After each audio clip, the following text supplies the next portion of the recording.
Siya ba yun? Mukhang dayo ah. Ano bang problema mo, Toy? Alam niyo ho kasi, nasa 500k plus na yung subscribers ko. Kalahati nun taga rito sa Visayas. Abay, mahilig din pala sa laman loob at dugo yung batang yun, ano? Magsisisi ka sa ginawa mo sa akin! Magsisisi ka ilan!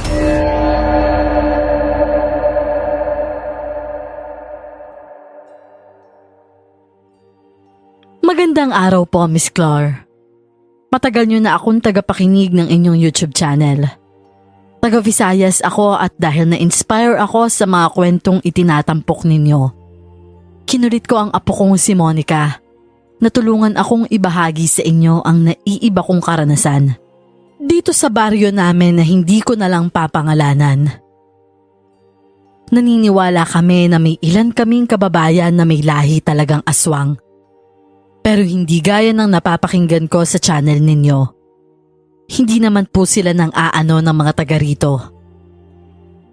Madalas mga dayong mayayabang o nanggugulo lang ang binibigyan nila ng dala. Gaya na lang po nung isang vlogger na napadpad dito sa baryo namin. Ang masakit lang, ako at si Cardo ang pinag-initan nito. Ako nga pala si Lupeng. At ito ang aking kwento. Bago ko po simula ng istorya, huwag kalimutang mag-subscribe bilang suporta sa ating channel. Magandang araw ho, Manong. Bali, isa po akong vlogger at sikat po yung channel ko. Nabalitaan ko na pinipilahan yung putahin nyo dito Aba, tama ka, iho. Kita mo nga't ang haba ng pila, di ba? Ikaw ba? Pumila ka ba't naghintay? Nako, pinauna po nila ako. May ilan kayong customer na kilala ako, Manong may iaalok ho sana ako sa inyo. Ay, Cardo! Ano ba't nakikipagchismisan ka dyan? Kita mong ang daming tao. Dalhin mo na tong sabaw na hinihingi ng mga estudyante dun sa dulong mesa. Nandyan na nga. May sinagot lang akong customer Iho, maiwan muna kita dyan Marami talagang tao na ganitong oras Pumili ka na lang ng o-orderin mo sa nakatakip dyan para mahainan kita mamaya. Nakita ko na tumango naman yung binata. Kahit malayo kasi ako sa kanila ni Cardo, dinig na dinig ko ang usapan nila. Hindi na bago sa akin ang gaya niya. Marami talagang nagpupunta sa karinderya namin. Nagpapakilalang vlogger daw. May dalang mga kamera at makikikain ng libre para sa promotion. Ano daw yon? Makikikain na naman ng libre. Panigurado, ganun na nga. Pero ang sabi ko, umorder na lang. Ay nako, sinasabi ko sa iyo, Cardo, Wala nang libre sa panahon ngayon. Maigi kong pulubi yon. Tingnan mo nga't kutis porselana. Ang ganda pa ng suot.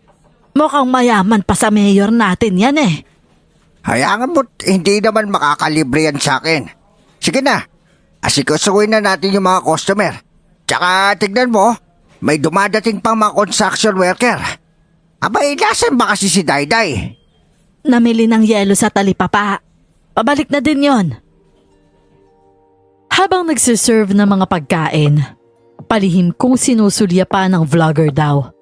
Nagvi-video siya sa mga pagkain at iginagala pa ang kamera sa loob ng karinderya namin na wala man lang pahintulot ko. Nakakainis, pero ayoko namang gumawa ng issue.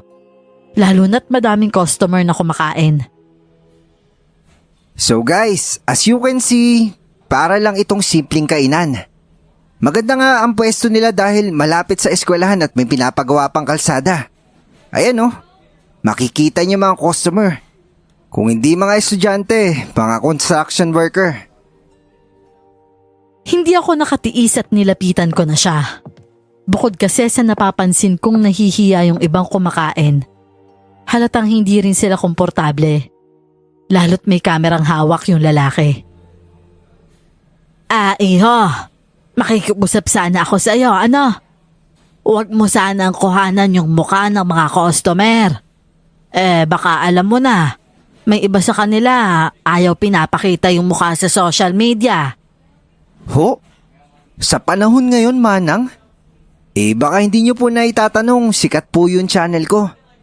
Tsaka baka mamaya, sumikat pa sila. Ayaw ba nila nun? Hindi naman lahat gustong sumikat. Respeto na laang natin yung kanilang privacy, ano? Ganun po ba? Kayong bahala. O nga pala, isa po kayo sa may-ari nitong karinderya, hindi ba?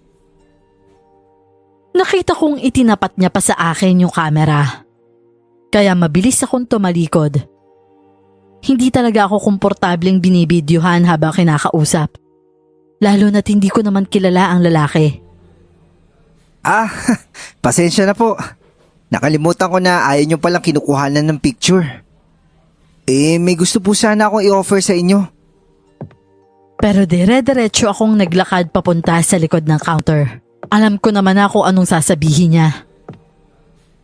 Alam niyo ho kasi, nasa 500k plus na yung subscribers ko. Kalahati nun taga rito sa Visayas. Kung sakali ho na maipromote ko tong karinderya nyo, posibleng magsipuntahan sila dito. Lifetime pa siyang nasa channel ko. Pero ang hihingin ko lang pong pabor sa inyo patikim nyo lang po sana sa akin ng libre yung mga putahin nyo. Iho. Hindi naman sa pagyayabang ano. Hindi naman namin kailangan yung promotion. Benta ang kailangan namin sa araw-araw. At yung hindi ma-post ko saan-saan. Aba Manang, kapag pinost ko to sa vlog ko, hindi lang po pera ang kikitain nyo. Mas madadagdagan pa yung customer nyo yan.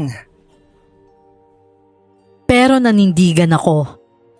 Matigas akong umiling at ngumiti sa kanya. Mura laang naman ang kada order ng mga lutong ulam namin, iho. Hindi ka gagastos ng 500 kung titikman mo lahat. Depende na lang sa dami ng kukuhanin mo. Kakaiba ho kayo. Yung iba masayang masaya pa kapag inaalok ko ng ganito. Alam nila yung makukuha nilang benefits sa ginagawa ko. Samantalang kayo, mukhang wala kayong alam sa kalakaran ng social media. Sadyang ayaw naming nabobroadcast kung saan-saan, iho. Ha? Bakit naman ho? May tinatago po ba kayong ayaw nyo mailantad sa tao? Nangunot ang noo ko sa narinig na tugon niya. Ramdam ko ang pagdududa sa tinig niya. Gayunpaman ay pinilit kong kumalma at ngumiti. Privacy. Siguro naman alam mo ko anong salitang yon. Tumango na lang ang lalaki saka ngumisi ng nakakaloko. Ganun ho ba? O siya, sige na nga. Pagbibigyan ko kayo sa gusto niyong privacy. Tsaka titikman ko na din yung lahat ng putahing meron kayo. Pakiramdam ko may sikretong ingredients kayo hinahalo dito. Tama po ba ako, Manang? Sa inis ko ay sinabayan ko ang gusto ng lalaki. Kung takutan ang hinahanap niya, willing naman akong ibigay yun sa kanya. Baka mas makaganda pa nga at hindi na siya bumalik dito sa amin. Ano ka ba naman, iho? Hindi mo ba alam? Lahat ng mga karinderya dito sa amin, may kanya-kanyang sikretong putahe. Nanlaki ang mata ng lalaki. Tila lalo pa itong na-curious sa narinig. Lalong lumapad ang ngiti niya at nanlaki ng bahagya ang itim sa mga mata niya. Talaga ho? Kayo, anong sikretong putahe meron kayo? Bakit? Interesado kang tikman? Siyempre naman po. Alam mo, iho, yung sobrang kuryosidad din yung mga kabataan ang magpapahamak sa inyo. Hala sige, pumili ka na lang sa mga putaheng nakalatag dyan. Pero hindi yan libre, ha? Ngumisi na naman yung lalaki saka nagbungkal ng mga nakatakip na pagkain. Nakakainsulto lang. Dahil kung tingnan niya ang mga ulam, para bang may kung anong lason ang nakahalo doon. Kung pwede ko lang ipagtabuyan ang batang yon, ginawa ko na talaga.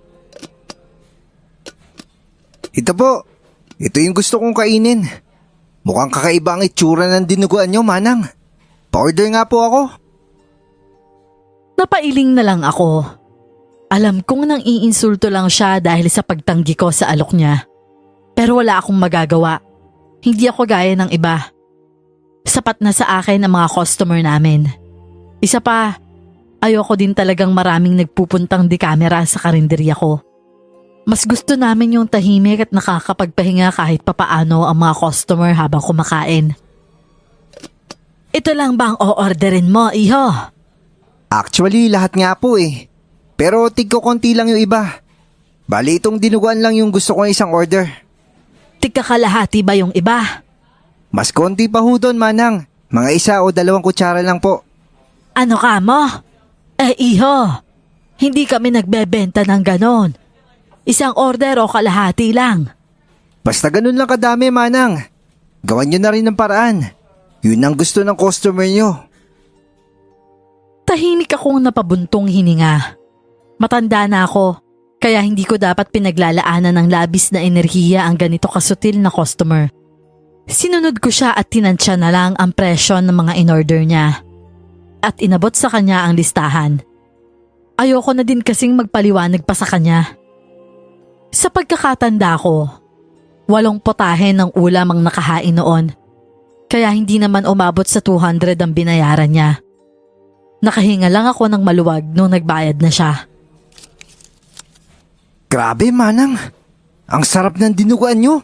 Anong sikretong ingredients bang nilalagay nyo dun? Ngayon lang ako nakatikim ng ganong kasarap na dinuguan eh. Pare-parehas lang naman ang luto sa dinuguan. Walang kakaiba dyan, iho. Pero masarap nga po eh. Salamat naman at nagustuhan mo. Manang, pa-take out nga po ako ng 2 order ng dinuguan. Siguradong bukas babalik ako para dyan. Nako, hindi naman ako laging nagluluto niyan. 3 beses sa 1 linggo lang ako nagluluto ng dinuguan. Ho? Bakit naman po? Paano kung request yun ng customer? Hindi niyo ho ba pagbibigyan? Aba iho, may araw kasi ng deliver sa palengke.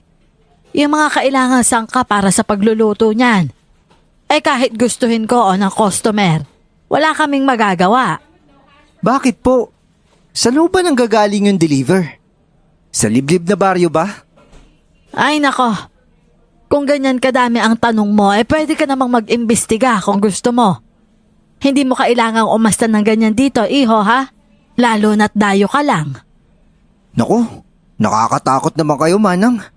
Dapat ko na bang sabihan ng pamilya ko kapag may nangyari sa akin dito kaya may kasalanan?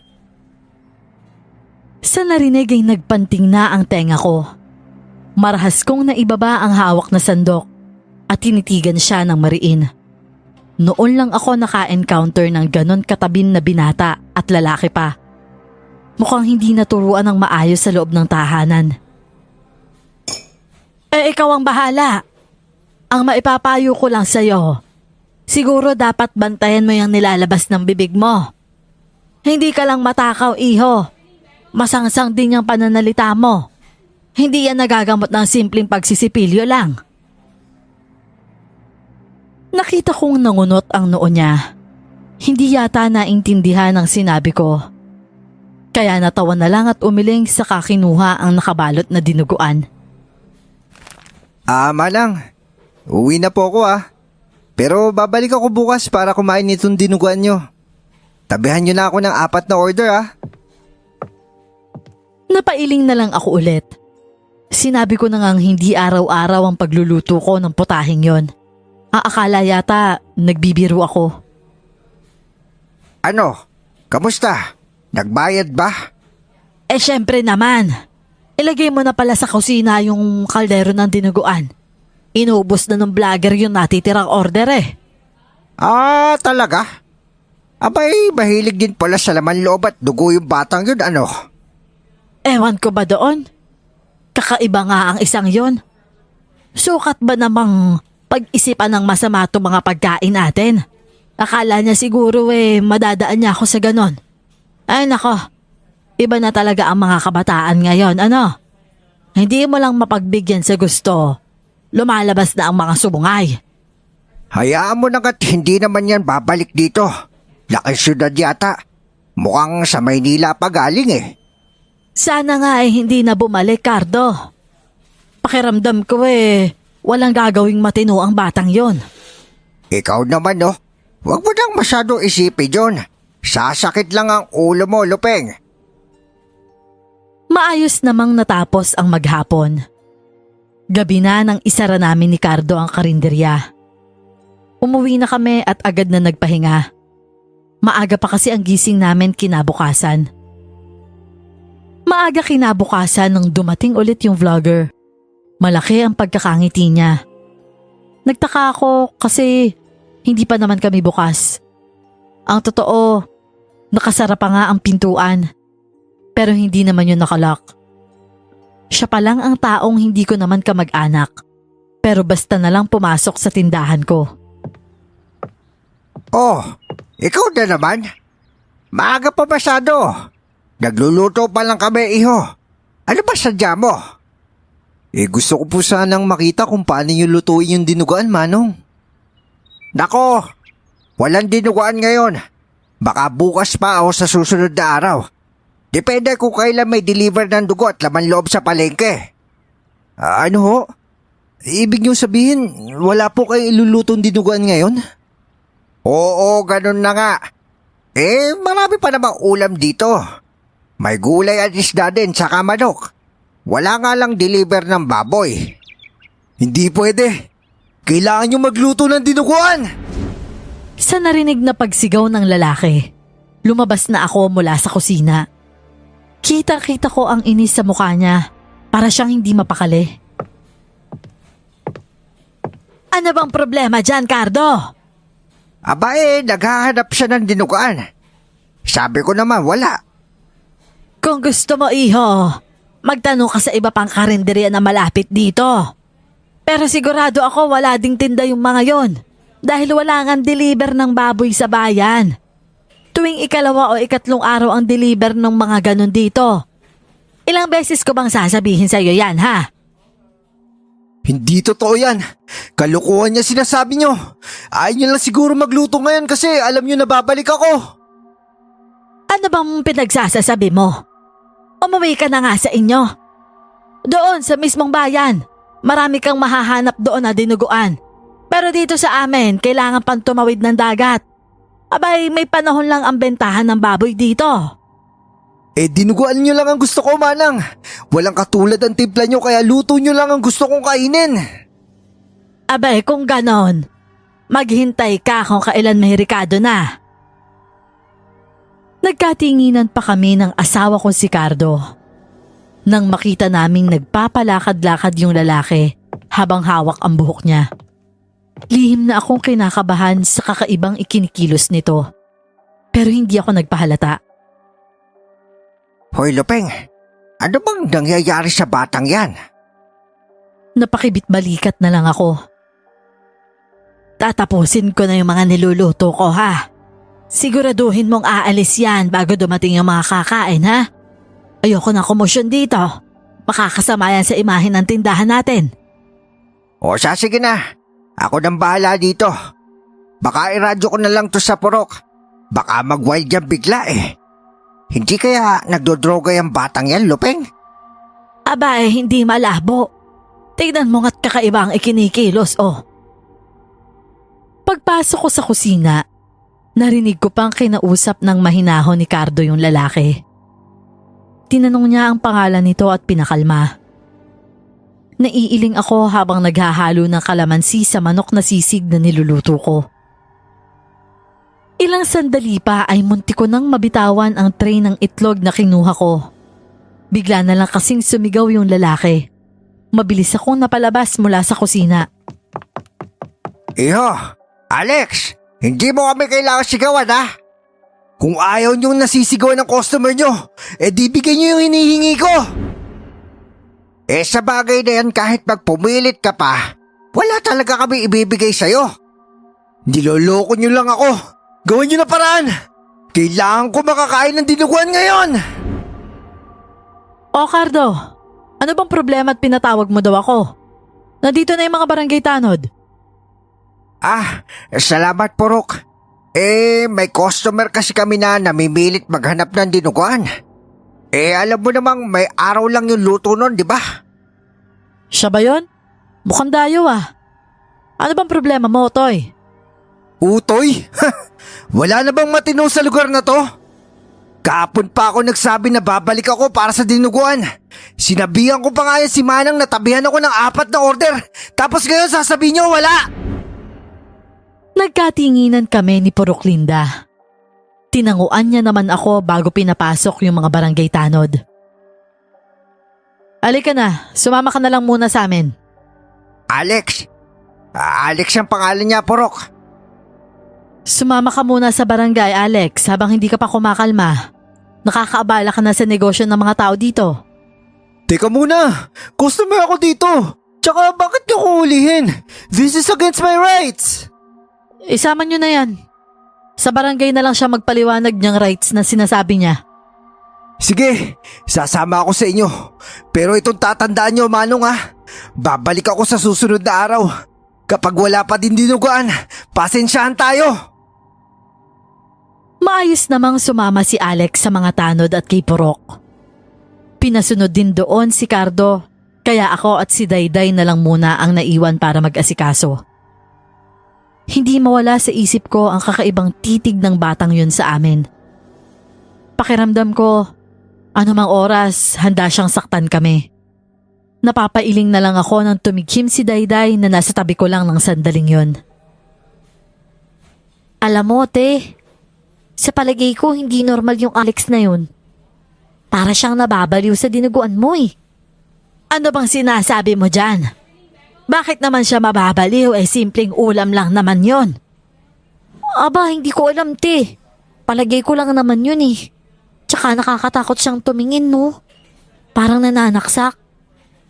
Huwag mo na lang intindihin yun, Dayday. Bilisan mo na dyan at may 2 ulam pa tayong iluluto. Tanghalian na nang makabalik si Cardo. Marami ng tao at hindi ako magkanda-ugaga sa pag-aasikaso.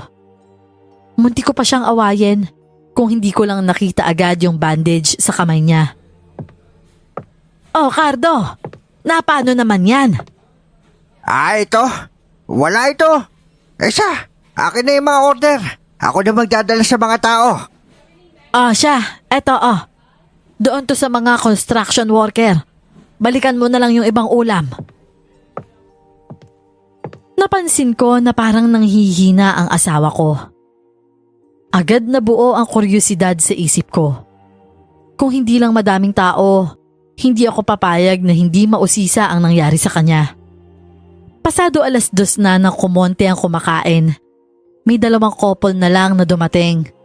Nang matapos ko silang bigyan ng order at ibilin kay Dayday ang kaha, hinata ko na si Cardo sa loob ng kusina at kinausap.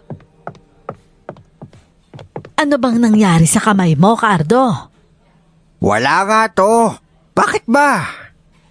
Anong bakit ba? Akin na nga, patingin ako niyan. Ayaw man ay wala nang nagawa si Cardo nang hilahin ko ang kamay niya at tanggalin ang bandage na andon.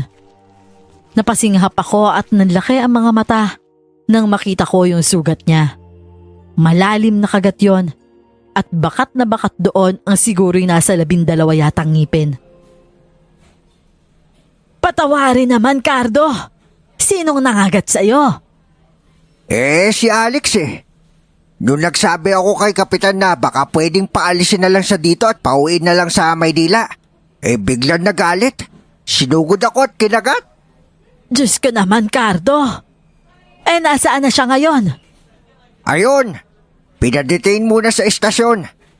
Hanggang bukas daw yata tapos ihatid na doon sa mainland para makauwi na sa kanila. Mabuti kung ganon. Naturukan ka ba ng anti-tetano man lang? Ang lalim ng kagat, Nagdugo pa yata yan. Oo, halos magdugo to kanina. Akala ko nga matatanggal na yung balat ko sa tindi ng galit niya Ano kayang nangyari sa batang yon, ano? Siya, magpahinga ka na lang. Kami na ni Dayday ang bahala dito. Sabihin mo sa akin kapag may masakit sa'yo, ha? Ano ka ba naman, Lupeng? Ayos lang ako. Kung makapagsalita ka, para naman ako nabaldado. Malayo to sa bituka, do. Basta, ikaw ang bahala. Matanda ka na, Cardo. Ako nag-aalala lang sa'yo. Kinaya ko nga pagka-uwi ko, di ba? Ngayon pa ba? Siyempre, Hindi ko namang hahayaan mapagod ka mag-isa dyan. Sus! Manahimik kang ang matanda ka. Alam ko na naman yung tono ng pananalita mo. Masama ba man lambing? Hay nako, halika nga dito. Che, naaalibadbaran ako, Cardo. Ang init-init, tama na nga yan. Sadyang ganun kaming mag-asawa. Lalo na si Cardo na simulat sa Paul. Natural ng malambing at ayaw na hihiwalay sa akin. Sa mga ganong pagkakataon, sabay din naming nakakalimutan ang problema. Ilang araw ding naging tahimik ang karinderya namin. Maganda pa rin ang benta at parang nadagdagan pa nga ang customer namin. May ilang teachers kasi na dati hindi naman nagagawi sa pwesto namin. Pero na mga sandaling yon, napapadalas ang punta sa amin para mananghalian. Nasaan nga pala yung dugo, Lupeng? Aasikasuhin ko sana at dudurugin ko yung mga buo saka ko pipigain sa kata. Nandyan lang yon, kasama yung mga lamang loob. Ha? Wala dito. Nako, naiwan pa yata. Ano? Balikan mo, bilis! Oo, sige, saglit lang. Mabilis na umalis si Cardo. Madaling araw pa lang nun. Mabuti na lang din, maaga kaming namalengke. Hindi pa naman siguro nakakaalis yung mga nag-deliver ng mga karne ng baboy. Kaya mababawi niya yung dugo na kailangan namin para sa putahing dinuguan. Pasado 5:00, hindi pa naglilimang minuto mula nang umalis si Cardo. Nang may maramdaman akong presensya. Wala pa si Dayday dahil 6:00 pa ang dating nun. Inakala kong si Cardo na ang dumating. Ang bilis mo naman, Cardo. Nakuha mo ba yung dugo? Hindi ako lumilingon sa kanya noon. Abala kasi ako sa paghihiwa ng mga lamang loob. Nang maramdaman ko pa ang presensyang mas lumapit sa akin. Inis akong humarap dahil akala ko nang mamanyak na naman ang asawa ko. Cardo naman eh! Amay lupa na nga tayo, ikaw tong... Magandang umaga, Manang. Oh, nabigla ba kita? Sobrang lapit ng muka at katawan niya sa akin.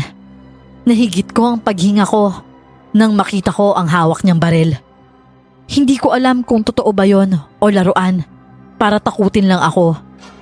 Pero aaminin ko, tinalo talaga ako ng takot ng mga sandaling yon. Mukhang may dinuguan kayo putahe ngayon ah. Itatago niyo na naman ba sa akin yan? Ano bang sinasabi mo? O wala kaming tinatagong kahit ano sa'yo. Talagang wala kang may tatago sa akin ngayon. Sa gulat ko ay hinatak niya ang buhok ko. Sa isang iglap ay napunta siya sa likuran ko at itinutok sa leeg ko ang hawak niyang baril. Sasama ka na maayos at payapa sa akin, kagaya kung paano ako sumama sa mga tanod nyo. Kung ayaw mo, ihahalo ko sa dinuguan ng utak mo. Oo. Sama ako. Basta't kumalma ka lang. O baka naman gusto mong testingin muna natin tong baril ko. Saktong-sakto. Parating na yung mahal mong asawa, di ba? Umiling ako ng sunod-sunod. Wala akong nagawa nang itaas niya ang nooy marumi pa ding mga kamay ko dahil sa paghihiwa ko kanina ng mga karne. Kinilabutan ako ng singhutin niya yon at dilaan pa. Lasang masarap ah. Sige, kunin mo mga yan at ibalik sa plastic. Bilis! Hindi ko napigilang panginigan ng mga kamay habang sinusunod ang utos niya. Ramdam ko ang barel na nakatutok sa bato ko. Kulang na lang, maihina ako sa nervyos na nararamdaman. Pero nadagdagan pa ang takot ko nang marinig ko ang paglangit-ngit ng pintuan. Buti, nabuta ko pa, Lupeng. Nakuha ko na. Impit akong napahawak sa bibig ko nang hatakin ako ni Alex sa madilim na parte ng kusina. Sa bunot niya ang buhok ko at napakahigpit noon. Sige, subukan mo magingay. Makikita mo kung paano ko unahin pulbusin ang bungo ng asawa mong yan. Malapit na akong bumagsak noon sa lapag. Nilalabanan ko lang nang sa ganon ay hindi ako makagawa ng bagay na magiging sanhi ng mas malala pang gulo. Lupeng! Aba, nasan yung matandang yun? Iniwan pa tong mga gawain dito. Baka umuwi sandali sa bahay. Nang lumabas si Cardo, alam kong pupunta yun sa bahay. Sinamantala naman ni Alex ang pagkakataon.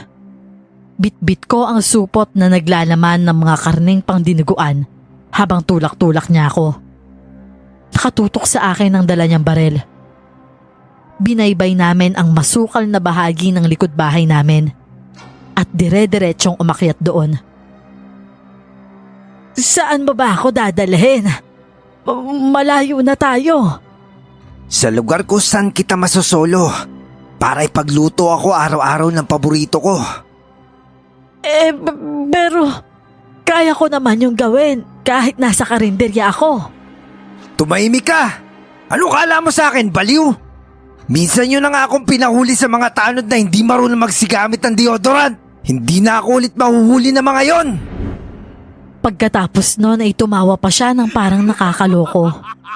Kalat na ang liwanag. Hindi na din ako pamilyar sa binabaybay namin. Pakiramdam ko, lumipat kami ng baryo. Sa bundok lang talaga kami dumaan. Maawa ka naman sa akin, Alex. Alex ang pangalan mo, di ba? Napasigaw ako nang bigla na lang may pumutok. Ang buong akala ko, ako na ang tinamaan. Pero isang unggoy ang bigla na lang bumagsak mula sa matayog na puno. Napalunok ako. Ang ibig sabihin, totoong barel ang dala nito. Huli na para sa meet and greet, Manang. Tinanggihan mo na offer ko, di ba? Ang tingin ko na lang sa'yo ngayon, isang essential na matanda. Bakit? Dahil ikaw ang magbibigay ng satisfaction sa akin pagdating sa mga kakainin ko. Lalong-lalo na sa dinuguan. Pero iho, paano naman ang negosyo namin? Pwede naman kitang lutuan araw-araw nung lang paborito mo. Basta't ibalik mo lang ako. Oh, nandito na tayo. Magsimula ka na magluto, Manang. Ayoko nang pinaghihintay ako sa pagkain ko, ha? Ihahanda ko lang yung camera ko bago ako magsimula magbukbang. Sarapan mo, ha? Hindi ako nakakilos nang makita ko ang isang bahay kubo. Halos baluti na yon ng mga ligaw na halaman at damo. Pero maayos pa naman. Hindi ko alam kung paano yun nahanap ni Alex o kung ano talaga ang plano niya sa akin. Ang nasisiguro ko lang, hindi ako pwedeng magtagal sa ganoong klaseng lugar. Napaigtad pa ako nang bigla na namang magpaputok si Alex. Kasunod noon ay hinagis niya sa akin ng patay na unggoy na kanina niya pang bitbit. Ano pang iniintay mo? Tanghali na at hindi mo gugustoy makita akong nagugutom. Nagmadali akong pumasok sa loob ng bahay. Pero sinalubong ako ng nakakasukang amoy. Amoy yon ng nabubulok na laman. Halos maduwal ako habang si Alex patawa-tawa lang. Bilisan mo ang kilos, Manang. Masyado ka pa makupad. Sa kusina ay sari-saring panimpla ang nakita ko. Kompleto naman ang mga naroon, pero madudumi dahil sa alikabok. Siguro dahil sa katabing lutuan na kahoy ang ginagamit doon. Nagsimula akong magluto ng dinuguan. Ginamit ko kung ano ang mga nakita kong naroon. Saka ko hinainan si Alex. Anak nang, bakit ganito lasa? Agad nitong tinabig ang umuusok pang ulam matapos yung tikman. Napaatras ako sa sulok. Nakakatakot kasi ang boses at itsura ng lalaki. Bakit ang lansa? Anong ginagawa mo, ha? Sinadya mo bang wag ayusin ang luto mo? Ay nako, hindi. Ginamit ko lang kasi kung ano yung nasa kusina mo, iho. Hindi naman kompleto yung nandito. Ibig mo sabihin, kulang yung panimpla kaya malansa? Tumango ako bilang tugon. Galit siyang tumayo mula sa pagkakaupo at mariin akong tinitigan. Nagulat na lang ako nang bigla niyang haklitin ang kamay ko at itali ako sa isang poste ng bahay. Teka, iho. Anong gagawin mo?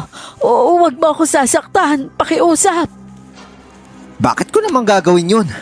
Ngayon, Manang, sabihin mo sa akin kung ano-ano ang kulang. Inisa-isa ko sa kanya ang mga rekadong wala sa kusina.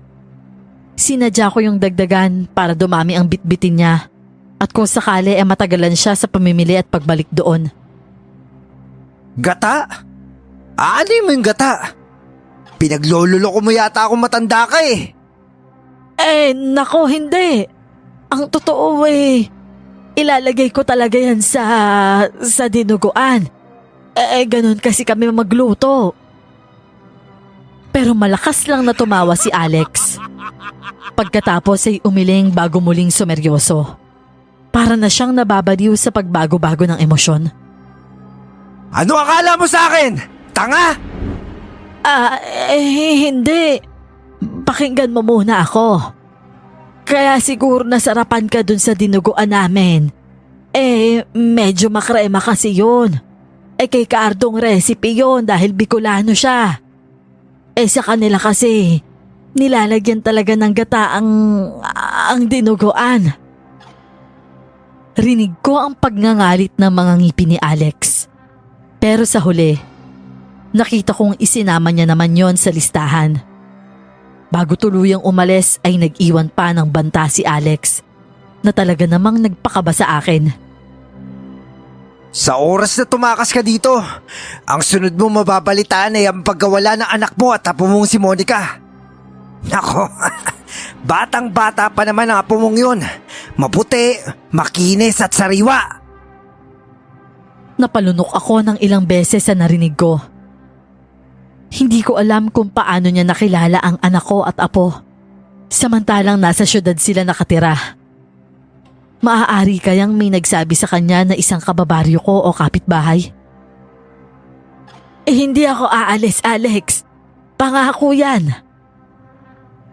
Tanging masasabi ko na lang. Mapanganib na tao si Alex. At naniniwala ako na kaya niyang gawin ang sinasabi niya.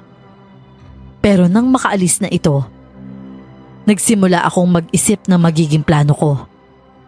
Nang may matanawan akong itim na bag na pakalat-kalat sa ilalim ng lamesa. Agad akong naghanap ng panungkit. May katagalan din bago napasa kamay ko ang bag. Mukhang puro gamit yun ni Alex sa pagbablog. Nakita ko doon ang isang cellphone na walang password. Para akong nabuhayan. Yun nga lang, hindi ako maalam sa paggamit nun. Pinagsisihan ko na hindi ako nakinig kay Monica nung sinubukan niya akong turuan. Paano ba kasi ito gamitin? May load kaya ito? Nang makita ko ang parang telepono, pinindot ko yon. Agad kong dinayal ang numero ng cellphone namin ni Cardo. Agad naman yung sumagot. Hello? Sino to? Cardo! Ako to! Ikaw ba yan, ha? Diyos ko, salamat sa Diyos na tawagan kita. Lupay? Aba, nasa ka? Para na ako mababaliw kakahanap sa'yo.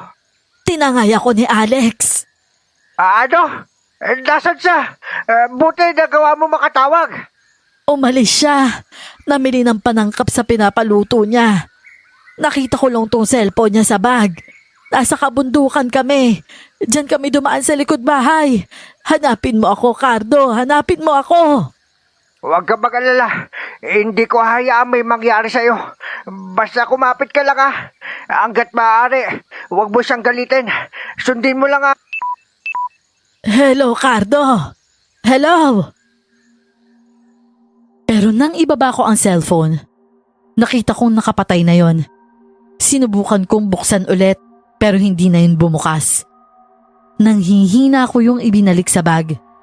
Nangalkal pa ako at isang photo album naman ang nakita ko doon. Nangunot ang noo ko. Ang alam ko kasi, Makabago na ang paniniwala ni Alex. Kaya nakakapagtaka na may baon itong photo album. Nang tingnan ko yon, puro yun larawan na kuha niya kasama ang mga pagkain, hayop, kabundukan, ilalim ng dagat, at siguro mga kaibigan niya. Napakalayo ng itsura niya doon sa nakikita ko sa kanya ngayon. Idagdag pa na karamihan sa mga pictures ng pagkain. Puro sariwang prutas at gulay lang.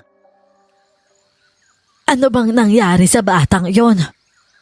Hindi kaya. Marahas akong napabuga ng hangin sa pakikialam ko sa mga gamit niya. Napatunayan ko pa na hindi niya pagkatao ang ipinapakita niya sa akin ngayon.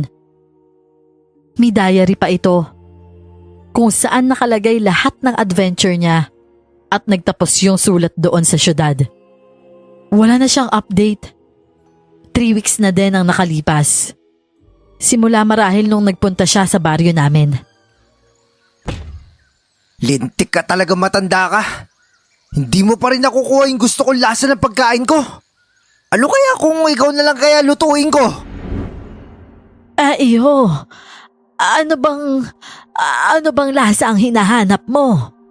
Ganyan talaga akong magluto ng dinuguan. Hindi! Hindi ganyan yung lasa na dinuguan na una ko natikman sa karinderya mo. Sinungaling ka! Galit na galit siyang lumabas. Iniwan niya na naman akong nakatali. Pagkabalik niya sa loob, halos mapasigaw ako.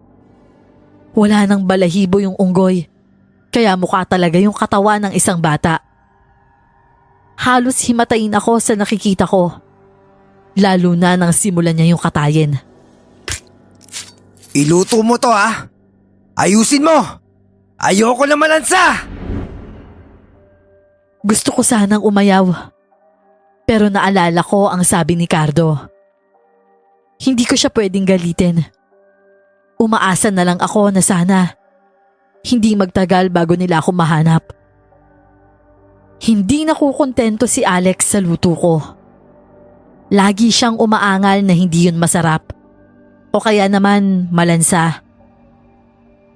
Isang gabi matapos ang 2 araw na naroon kami, nakita ko siyang kinuha ang bag na itim at may kinuha doon. Yun pala, ire-record niya ang sarili habang kinakain ang iniihaw niyang katawan na naman ng unggoy. Hindi niya yun nilinisan. Sinalang niya lang sa apoy hanggang sa matusta. Ang sarap ng amoy. Pakiramdam ko ganitong luto ang pinakamasarap sa katawan ng unggoy. Diyan lang kayo, guys, ha. Panoorin niyo kung paano ang tamang pagkain ng laman. Halos masuka ako nang simulan niyang lantakan ng katawan. At tuluyan na nga akong naduwal nang tuluyang mabuksan ang tiyan noon. Lumantad kasi ang mga lamang loob noon na parang hindi naman naluto ng maayos. Kumakatas pa ang dugo pagwarak niya sa tiyan noon. Kita niyo yan, guys? Buhay na buhay pa ang dugo kahit luto na ang balat at laman. Ganito ang ginagawa dyan. Nagsimula niyang saluhin ng dala niyang tumbler ang dugo at saka yung diretsyong ininom na parang tubig lang. Kitang-kita ko lahat dahil nakaharap siya sa gawi ko. Nang tingnan niya ako, ngumisi pa siya. Napaantanda na lang ako ng krus, pero hindi yata yun ikinatuwa ni Alex. Biglang tumalim ang mga mata niya. Bakit? Natatakot ka ba sa ginagawa ko? Hindi ko alam kung iiling ba ako o tatango. Sa huli, hindi ako nakapag-react. Gusto mo ba akong saluhan? Ilang araw na pero hindi ka pa kumakain, ha? Gusto mo na rin bang mamatay? Hindi, iho. Pero kung yun ang iaadya ng Diyos na mangyari sa akin, tatanggapin ko. Bigla na lang siyang dumura at tumawa pagkasabi ko noon. Diyos? May Panginoon pala ang mga aswang? Sino ba yan? Pwede ko ba makilala? Ano? Sinong aswang? Hindi ba't aswang kayo? Kaya nga nagtataka ako dahil diring-diri ka sa unggoy. O siguro dahil tao ang gusto mong niluluto, no? Sunod-sunod akong umiling. Lalo lang akong nahihintakutan sa pinapakitang kilos ni Alex sa akin. Pero ikinainis pa yata yon ng lalaki. Galit siyang lumapit sa akin at mariing hinawakan ng ilalim ng baba ko. Gamit lang ang isa niyang kamay. Huwag ka nang magsinungaling, Manang. Alam kong karne ng tao ang unang dinuguan na nakain ko sa karinderya nyo kaya ganun yung kasarap. Kaya hindi mo rin makuha ngayon ang lasa dahil ibang karne ang gamit mo. Sa nahihirapang tinig ay pilit akong nagpaliwanag sa kanya. Pero mukhang sarado na ang isip niya. Hindi kami aswang. Karne talaga ng baboy ang nakain mo. Nagsisinungaling ka pa, ha? Mamaya! Iluto mo yung dadalhin ko, ha? Kapag hindi mo pa rin nakuha yung tamang timpla at luto, ang sunod dating magiging karne, katawan ng apo mo! Nanginig ang katawan ko sa narinig. Hindi niya pwedeng idamay ang apo ko sa kabaliwan niya. Hindi! Huwag mong pakikialaman ang apo ko! Sa'yo na nakasalalay yan, Manang. Tinapik niya pa ang balikat ko bago siya bumalik ulit sa kinakain niya. Nang mga sandaling yon ay kung ano-ano na ang pumapasok sa isip kong masama. Pero hindi ako ganoong klase ng tao. Yun nga lang, hindi ko alam kung hanggang saan ang hangganan ng pag-unawang kaya kong ibigay. Lalo't madadamay na pati buhay ng nananahimik kong apo. Saka ko naalala ang capsule na nakita ko sa bag na itim ni Alex. 2 banig yun. Na ito lang nakalagay na pangalan nun. Base sa pangalan, paniguradong pampatulog yon. Kaya naman pinlano ko ng maayos ang dapat kong gawin. Ilang araw na kasi, wala pa din akong rescue. Sa palagay ko, nahihirapan si Cardo na hanapin ako. Eto, Manang. Hiniwalay ko na yung dugo niya. Gawin mo na maayos ang pagluluto, ah. Linisin mo na din yung balat dahil sa kalsada ko lang pinulot yung isang yan. Nanlaki ang mga mata ko nang makita ang gilit na katawan ng isang pulubing bata. May hiwa ito sa leeg at maputla. Habang sa isang malaking itim na plastic naman, dun daw nakalagay ang dugo. Hindi ko nakayanan ang eksena. Tuluyan akong nawala ng malay. Nagising ako sa malalakas na sampal sa akin. Inis na mukha ni Alex ang namulatan ko. Anak naman ng... Kung hindi pa kita pinakain ng karne, hindi ka gigising. Sinabi ko na nga ba, aswang ka din. Tumawa na naman ito ng nakakaloko. Sa narinig ay mabilis akong bumangon. Pinakiramdaman ko ang bibig ko at may laman nga yun. Saka ko lang nalasahan ng malansang dugo. Kusang bumaligtad ang sikmura ko at sumuka ako ng sumuka. Ano to? Anong pinakain mo sa akin? Talagang sagad-sagara na ang kabaliwan ng lalaking to. Hindi na ako makakapayag na tumagal pa ng ganito. Eh di yung paborito mo. Sinausaw ko pa yan sa dugo para masarapan ka. Muli akong sumuka. Halos maubos na ang lakas ko sa katawan. Pero nakakapagtakang mas lumakas naman ang loob ko. Nang makita ko ulit yung katawan ng bata, malinis na yon at nakahiwa na din. Hindi ko na malayang tumutulo na pala ang luha ko. Kung tutuusin kasi ng mga panahong yon, kasing laki lang yon ang apo kong si Monica. Magsimula ka na magluto. Itigil mo na yung kaartihan mo dyan dahil nagugutom na ako. Kumilos ako kahit nanginginig ang katawan ko. Bago ako nagsimula, mariin akong pumikit at ipinagdasal ang katawan ng bata. Humingi din ako ng tawad sa kanya. Ang totoo, naayos ko na ang plano ko. Hindi nga lang ako sigurado kung e-epekto yon dahil ihahalo ko sa pagkain niya. Dasal ko na lang na tulungan ako ng Diyos para makalaya na ako mula sa halimaw na si Alex. Ginawa ko na lahat ng makakaya ko, Alex. Sana magustuhan mo yan. Amoy masarap pa. Ikaw, Manang, di mo ba ako sasabayan? Sigurado kong takam na takam ka na din. Pero umiling lang ako at pinanood siya sa pagkain. Abot langit ang kaba ko. Pagsubo niya ng unang karne, sinabayan niya pa yon ng higop ng sabaw. Kahit papano, mas malakas ang epekto sa sabaw dahil doon nahalo ang gamot. Nangunot ang noo niya habang nilalasahan ang pagkain. Maya-maya pa, matalim siyang tumingin sa akin. Okay na sana eh. Pero parang may kulang talaga. Hintayin mo ako dito. Teka lang. Pumunta siya sa kusina at may tinadtad doon. Nang bumalik siya sa hapag, marami ng talisik ng dugo ang katawan niya. Sa kamay ay hawak niya ang kulay puting bagay. Napatakip ako sa bibig ko. Nanginig na naman ang katawan ko. Gusto kong tingnan ang pinanggagalingan niya para kumpirmahin ang hinala ko. Pero wala akong tapang na gawin yon. Ang sarap!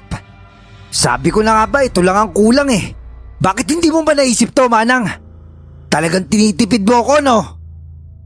Hindi naman kasi kami naglalagay niyang sariwang utak sa dinuguan. Pumikit ako at pilit na kinakayang lunukin ang sarili kong laway. Pakiramdam ko, magkakatroma na ako sa mga pagkain simula ng araw na yon. Matapos kumain ay malakas pang dumighay si Alex. Tila kontento na ito nang mahiga sa mahabang upuan. Matutulog muna ako ah. Tsaka huwag kang tatakas. Nakikita mo to? Kuha ko to sa paaralan na apo mo. Nakita ko nga ang picture ni Monica sa camera na hawak niya. Pero hindi ko hinayaang talunin ako ng takot. Hindi ako aalis, Alex. Sige lang. Matulog ka lang. Ano bang nilagay mo sa pagkain ko? Parang bumibigat yung mga mata ko. Pero wala pang isang minuto. Nakapikit na ito at naghihilik. Mukhang tumalab nga yung gamot na nilagay ko doon. Naghintay pa ako ng ilang minuto bago kumuha ng matibay at mahabang tali. Itinali ko siya sa mismong pinaghihigaan niya at siniguro kong mahigpit yon. Babalikan kita dito. Hindi ako papayag na makawala ka pa. Hindi ako papayag na makapaghasika ng lagim sa baryong to. Dali-dali akong tumakbo palabas ng kubo. Nalito pa ako nung una kung saan dadaan. Mabuti na lang. Naalala ko yung malaking puno. Natanaw ko yon mula sa kinaroroonan ko. Diyos ko po, tulungan niyo akong makalayo dito.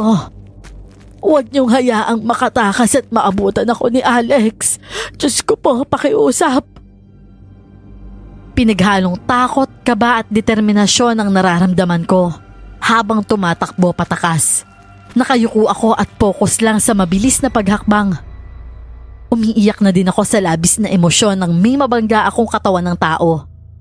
Nang mag-angat ako ng muka, nag-aalalang mukha ni Cardo ang nakita ko.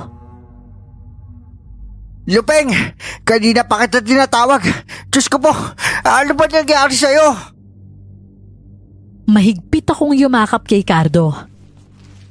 Hindi ko alam kung gaano na ako kalayo.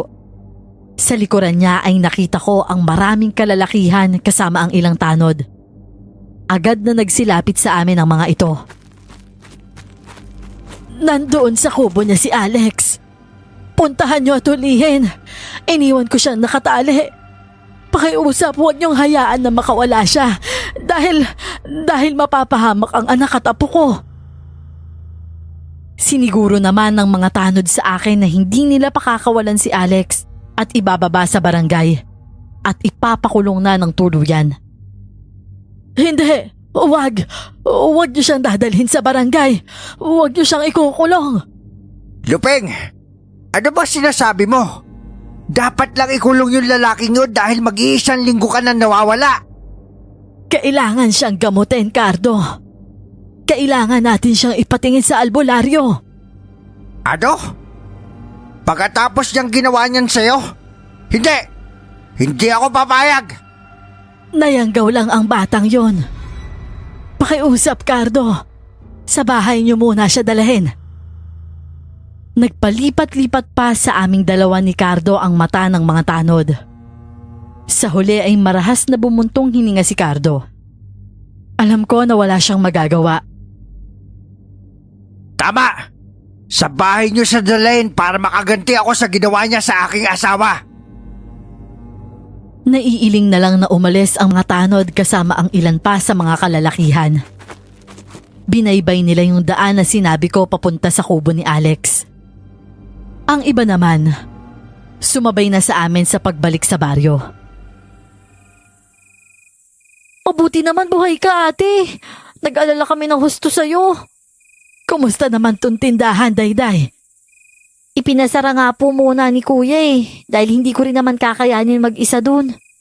Halos araw at gabi kung baybayin nila yung bundok. Akala ko nga kung napaano na din sila Kahapon pa kasi silang umalis, ngayon lang bumalik. Napasulyap ako kay Cardo na nooy nakikipag-usap sa ibang kalalakihan at nagpapasalamat. Kahit papano, nakaramdam ako ng awa para sa kanya. Napansin ko din kasi na pumayat siya at humpak ang pisngi. Nang makaligo ay magpapahinga na sana ako. Nang biglang pumasok sa kwarto si Cardo. Saka lang siya lumapit sa akin at niyakap ako ng mahigpit. Naramdaman ko na lang na umiiyak na siya. Ano ka ba naman, Cardo? Hindi pa naman ako patay para iyakan mo. Nagagawa mo pa magbiro ng ganyan? Halos mamatay ako sa nervyos kakahanap sa'yo. Hindi ko alam kung mahahanap pa kita o kung buhay ka pa. Sa ginawa ba naman sa akin ni Alex sa barangay noon, pwedeng mas marahas pa siya sa'yo. Andito na ako, maayos naman ako.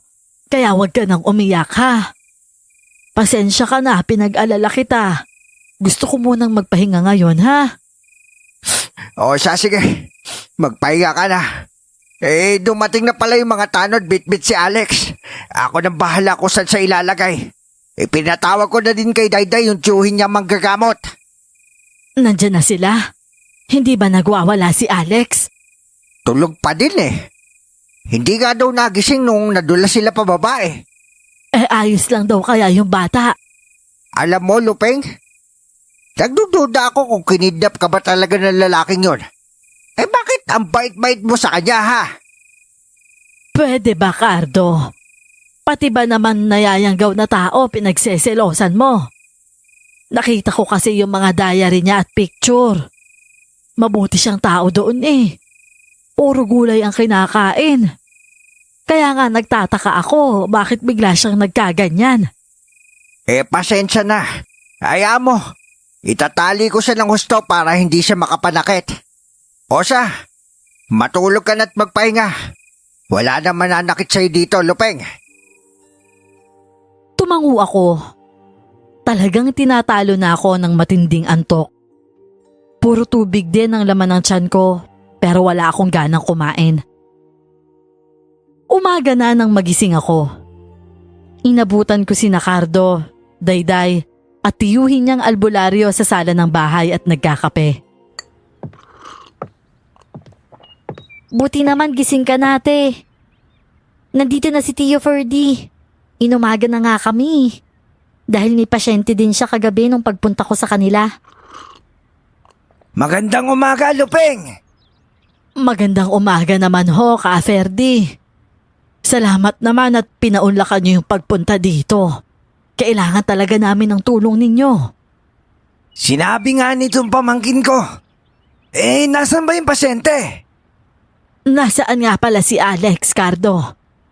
Nagising na ba? Oo, nagwawala ka Yung pagkain niya daw bakit hindi dinala?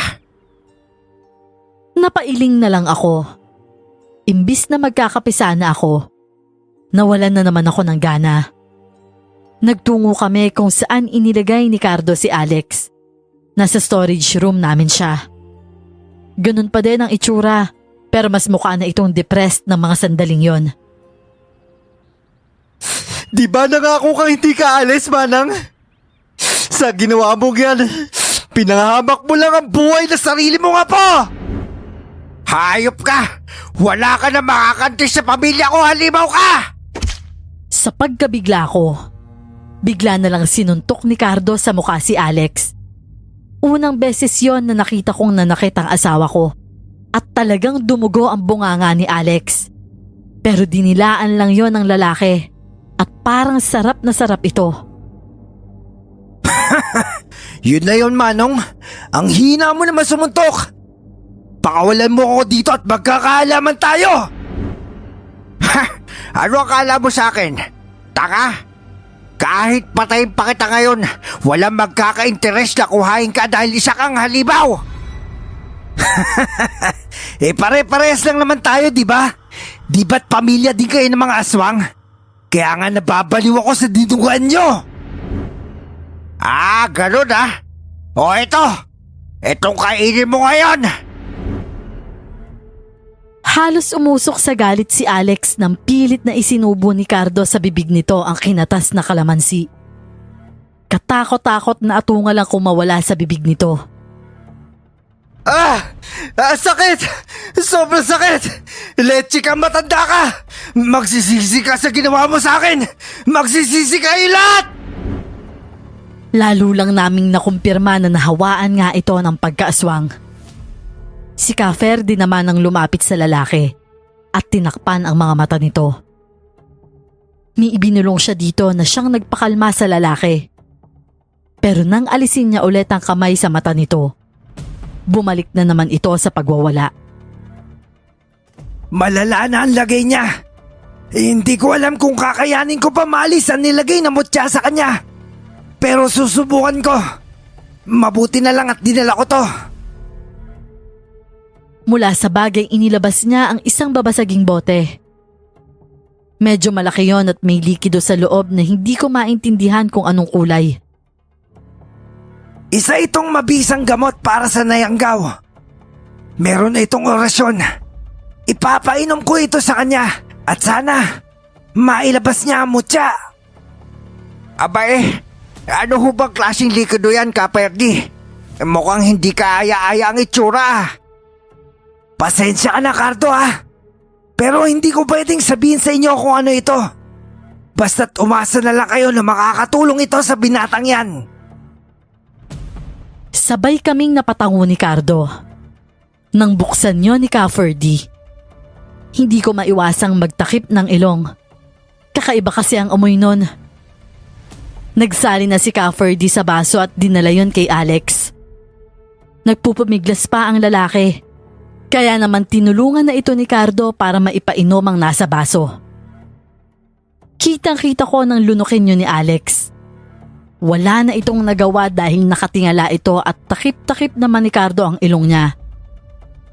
Kung hindi niya yun lulunukin, hindi naman siya makakahinga. Anong klaseng likido ba yun, Day? Hindi ko nga din po alam, te. Ngayon ko lang din nakita yun eh. Ganun ba? Sana ay tumalab Kawawa naman ang batang yun. Naaawa ka pa dyan, te. Halos patayin ka na niyan eh. Hindi nalalayo ang edad niya sa apo ko, Dayday. Tsaka biktima lang din siya ng mga kababaryo nating hindi patas lumaban sa tao. Ikaw ba? Gugustuhin mo bang hawaan ng pagkaaswang? Sunod-sunod na umiling si Dayday. Napatango ako at tinapik siya sa balikat. Hindi ba? Kahit gaano pa kasama yung isang tao, hindi dapat maranasan ng ganyan. May batas naman tayo eh. May punto ka naman, ate. Kaya lang. Nang bigla namang sumuka ng sumuka si Alex.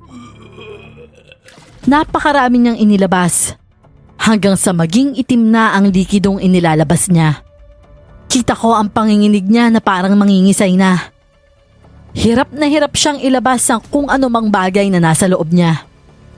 Ilang sandali pa, isang buo at patay na parang butike ang lumabas mula sa bibig niya. Yun nga lang, mas malaki yon kumpara sa butike. Agad yung binalot ni Cafferty sa puting towel at isinilid sa plastic.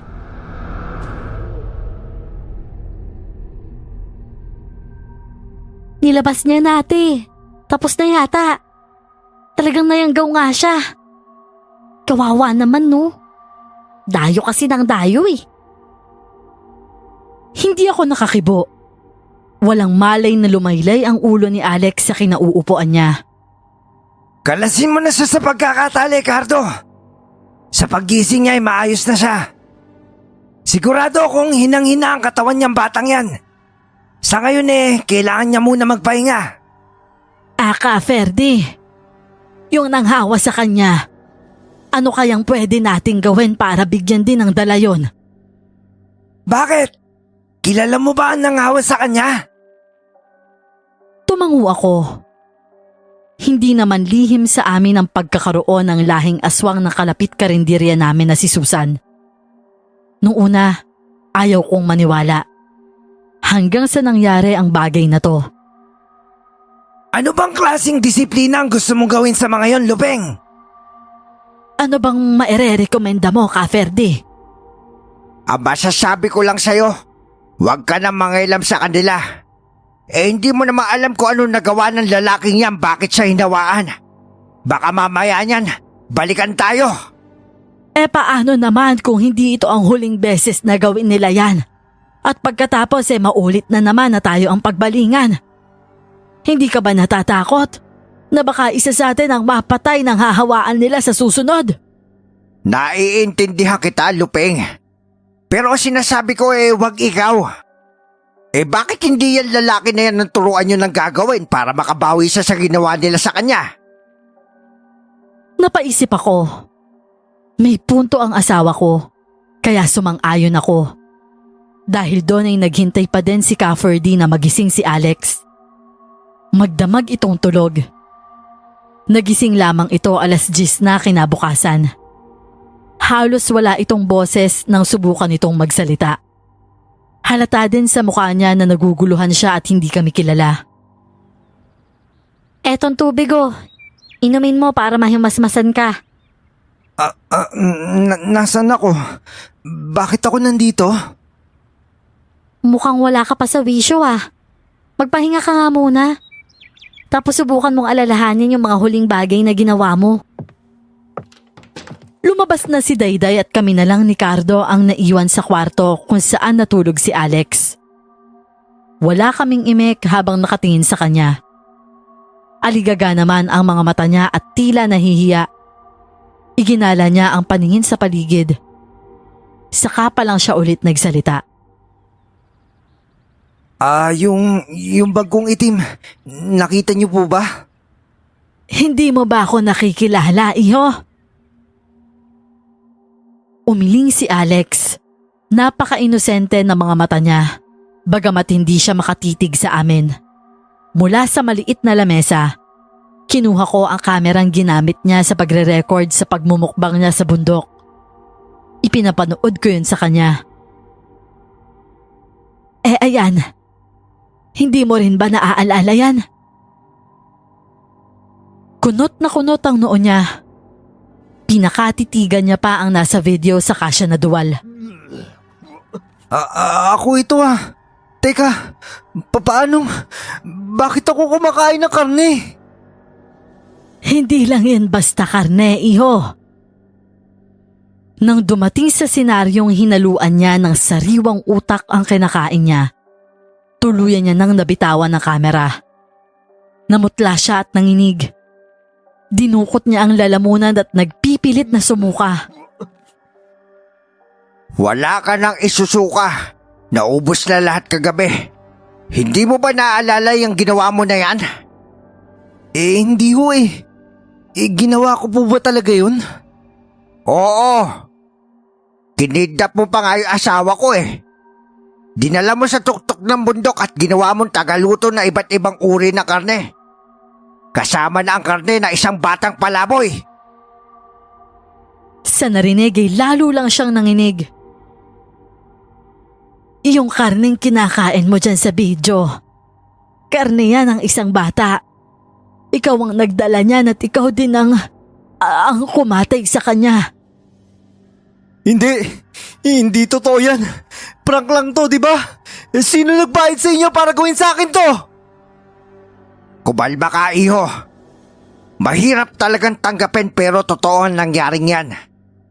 Hindi kami gagawa na ganitong kasensitibong bagay kapalit na sinasabi mong bayad.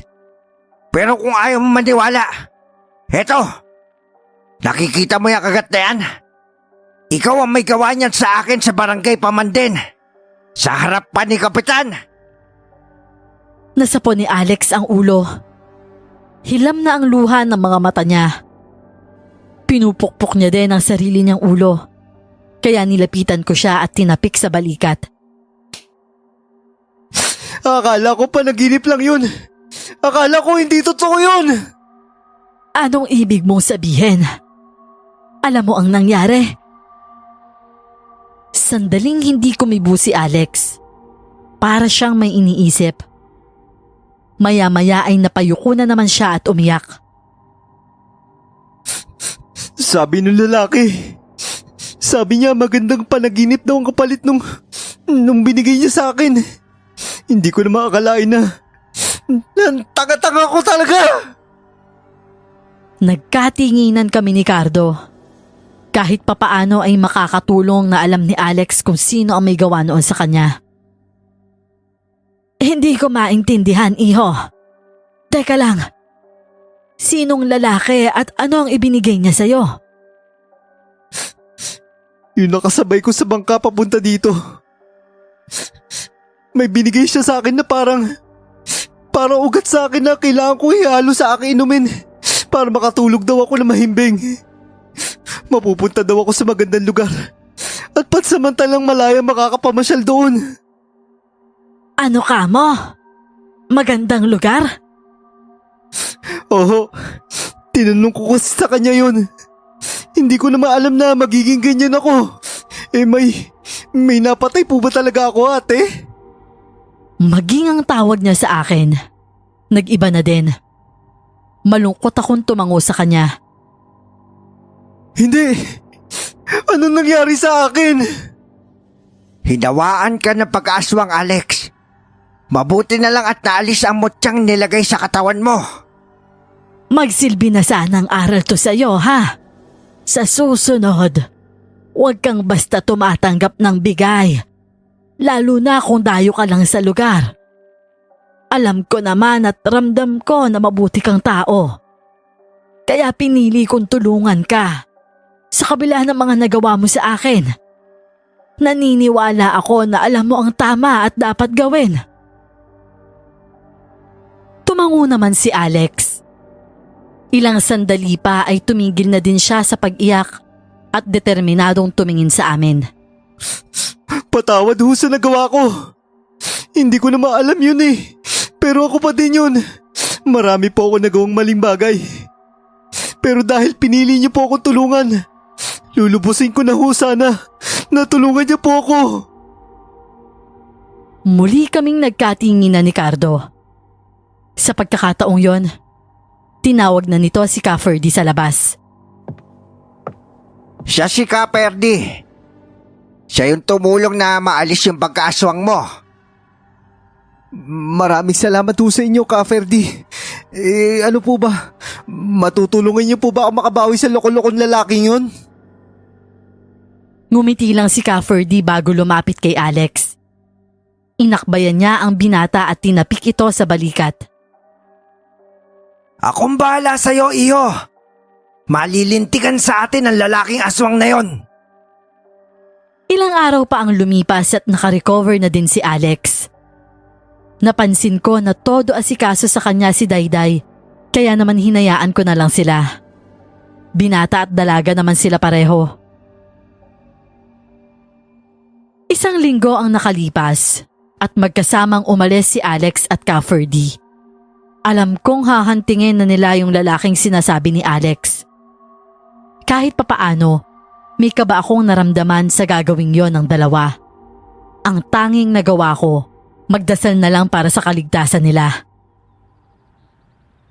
Babalik po ako dito, Ate Lupeng at Kuya Cardo. Sana tanggapin niyo pa din ako. May hihingin po sana akong pabor sa inyo. Pagbalik po namin kung sakaling magtagumpay kami sa lakad ni Ka Ferdy. Oo naman, Alex. At saka magtatagumpay kayo niyan. Kumapit ka lang sa Diyos. Hindi ka niya pababayaan. Tama ang ate mo. Nalampasan mo nga yung katakot-takot na sumpang binigay sa'yo. Tapos, ngayon ka pa panghihinaan ng loob? Tiwala kaming babalik sila ni Ka Ferdy ng ligtas. Kilalang mahusay na manggagamot ang tiyuhin ni Dayday. Pero hindi kami sigurado kung maalam ito sa pakikipaglaban sa mismong aswang. Natanawan ko pang nagpahid ng luha si Dayday habang pinapanood ang pag-alis ni na Alex. At bakit ka naman umiiyak, Dayday? Ikaw ba ay girlfriend na ni Alex? Oo, nako, hindi hote.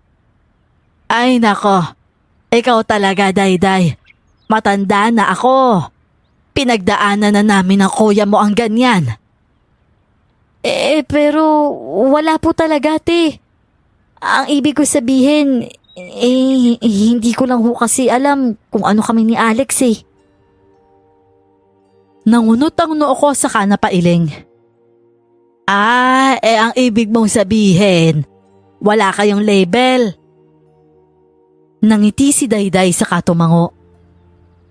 Alam mo yung salitang yun, te? Aba oo naman. Naging binata din naman ng anak ko, ano? Kaya nga ayan at binigyan ako ng apo. Lumipas ang maghapon. Gabi na at sarado na din ang karinderya namin. Simula nang magsara kami, hindi ko na napansin si Dayday. Hinanap ko siya at natagpuan ko nga siya sa Pampang. Malamang nag-aabang sa pag-uwi ni Alex at ng tiyuhin niya. Inabot na ng 8:00 ng gabi kaya niyaya ko na si Dayday na umuwi na. Pero nagmatigas siya na maghihintay lang doon. Paalis na sana ako nang mamataan ko ang maliit na bangkang parating. Nang lumapit pa iyon, nasiguro kong sina Alex na ngayon at si Ka Ferdy. Diyos ko po, Chong. Anong nangyari kay Alex? Nagpapahinga lang siya. Masyado kasi siyang tumagal sa ilalim ng dagat kanina. Napagod lang siya ng gusto. Aba grabe ka naman ata makapag-alala. Ganun ho ba? Akala ko kasi kung napano na siya eh. Umiiyak na naman si Dayday noon. Putlang-putla kasi si Alex at tuyo ang labi. Mapagkakamalan talaga itong patay dahil sa itsura nito ng mga sandaling yon. Nang gisingin ito ni Ka Ferdy, nagdilat naman ito ng mata. Tubig ang unang hiningi ni Alex sa amin, kaya mabilis na tumakbo si Dayday sa karinderya para kumuha ng isang pitsyel na tubig. Eto Alex, uminom ka. Dahan-dahan lang ah. Salamat. Pwede bang magpahinga muna ako? Habang natutulog si Alex, si Ka Ferdy na ang nagkwento sa amin ng naging engkwentro ni na Alex at nung lalaki. Bilib din ako sa tapang ng batang yun ha. Akalain mong sinolo niyang talunin yung aswang na yun. Tsaka matindi pa. Nilaglag niya sa dagat at hinila sa ilalim. Hindi naman binanggit sa akin ni Alex na freediver pala din siya. Abay nawalan ng silbi yung mga dala kong panlaban ah. Nagkangitian na lang kami ni Cardo sa nadinig. Maging ako, namangha sa kwento nito. Ganon kadali lang tinalo ni Alex ang kalaban nito. Nasaan yung aswang? Ayun! Nilagyan niya ng malaking bato sa paa. Tapos nilaglag na namin sa pinakamalalim na parte ng dagat. Para daw mapakinabangan man lang daw ng isda yung katawan nun. Mabuti nga sa kanya. Dahil baka mamaya madami na palang naloko yun at hinawaan. Kawawa naman. Hindi na ngayon dahil siguradong siya naman yung pinagpepiestahan at kinakain. Nakakatawa ano? Iba talaga gumante ang tadhana. Simula nang umokay na ang lagay ni Alex, matapos niyang pagalingin ni Cafferty. Unti-unti ko na ding nabawi ang panlasa ko sa mga pagkain. Pinilit kong kalimutan ang nakakadiring karanasan ko sa mga pagkain at nilabanan ang tromang idinulot dun sa akin. Kinabukasan, kusang nagpasama sa amin si Alex sa police station. Handa na daw siyang sumuko sa nagawa niyang pagpatay sa isang batang pulube. Mabutit naisip mong gawin nito, iho. Dala mo ang respeto ko sa'yo. Hayaan mo, kapag nakalaya ka, welcome kang bumalik dito sa amin. Tungkol ho sa bagay na yan, babalik po talaga ako, kuya. Saka siya tumingin kay Dayday na humihikbi sa tabi ko. Marahan ko siyang siniko na naging dahilan para lapitan niya si Alex at yakapin. Maiintindihan ko kung hindi mo na ako mahihintay. Lalo na't wala pa naman tayong relasyon. Alam mong ayoko lang itali ka sa isang bagay na walang kasiguraduhan. Naiintindihan ko naman, Alex. Umasa ka, maghihintay ako hanggang sa makalabas ka na. Tumalikod na din kami ni Cardo. Ayokong makitang pinoposasan si Alex dahil simula ng araw na nagdesisyon akong tulungan siya, yun na din ang araw na pinatawad ko siya. Siguro may mga taong gagawan tayo ng mali. Pagkatapos, maiisip natin na hindi nila deserve na kapatawaran. Sa ginawa ni Alex sa buhay ko, maaaring sasabihin ng iba sa inyo na tanga ako. Kami ng asawa ko. Dahil tinulungan ko pa siya at tinanggap sa bahay namin. Isa lang ang masasabi ko, Miss Clar. Lahat ng taong nagkakamali o nagiging halimaw na lamang bigla, may kwentong itinatago. Ang kailangan lang, buksan mo ang iyong isip at pakinggan ang mga salita na minsan hindi nagagawang bigkasin ng kanilang mga labi.